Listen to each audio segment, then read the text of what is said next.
This is Counterpoint, and I'm your host, Tanya Granic Allen. We're back with our current events panel today with lots of commentary on the latest headlines. We'll cover the Prime Minister's recent trip to China, his negotiation of tariffs and EVs, and of course, his New World Order gaffe, his comments that sparked alarm globally, oddly enough. We'll dive into the movement for Alberta separation and the referendum and the signature collection campaign.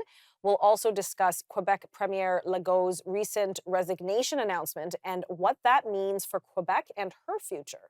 Lots to get through, and joining me now are political commentators Brock Stephenson and Mr. Vegh. Welcome. Sorry, Aaron, I forgot your name for a second there. I had a momentary lapse. But anyways, thank you so much for joining us, guys. Let's drive right in. Let's talk about Carney's recent trip into China. Brock, why don't we start with you? So Mark Carney is on a world tour. He's making his way to the World Economic Forum that he just got to. He was in China earlier in the week, where he described the political situation as the New World Order, which I guess dates back to George Bush in the 1990s. But in this case, we're seeing a geopolitical realignment of countries that can't decide whether they should fear or align themselves with China. Mark Carney himself has that dilemma, as last year in the federal election debate, he said that Canada's biggest security threat was China. And now he says we have much alignment with them. I think part of Mark Carney's challenge is we spent a decade failing to carry our weight around the world, and now we have no major ally to depend on. So he's casting about one way and the other, trying to figure out if he should lean towards China or be affected by every twitch and grunt that Donald Trump may have.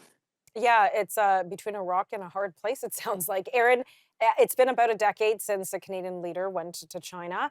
He did, Carney did. Okay, yes, the New World Order. Okay, let's deal with that first. What was that? That was so creepy.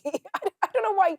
Maybe it was just. Yeah, Yeah, go ahead. objectively, there is a new world order, of course, with Trump imposing heavy tariffs and keeping all the nations on their toes as to what next move he might make. So there is a objective new world order, but of course that entails, when Carney mentions it, it brings this sort of Orwellian nightmare that there's going to be some centralized power that's going to control us. And there's a lot of people in Democratic West that say, "Hey, I don't want a new world order. I just want to have a safe and free country. I want to have access to basic things, and I don't want the pressures of the Communist Party of China to affect my identity as a Canadian or as an American."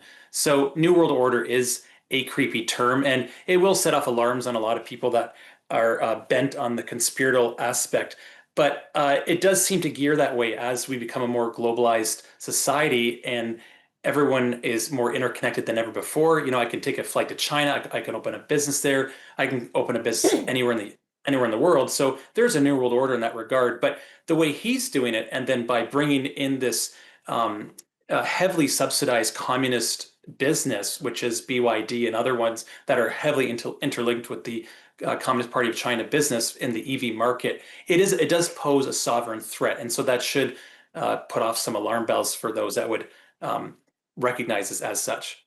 Yeah, and again, I don't want to beat a dead horse, but why a new world order with China? We have had huge alarms raised over the last several years. We had the two Michaels who were unlawfully detained. We've had, diplomatic spats with China. We're concerned about their surveillance that's going on. The rest of the Five Eyes are concerned with our our relationship with China and how we don't deal perhaps with some of their infiltrators on our own soil properly. What message does this send to the rest of the world, Brock, when, Canada's prime minister says, "Oh, China and we're the new world order"? The real challenge is Canada hasn't pulled its weight for so long that we're susceptible to all these problems.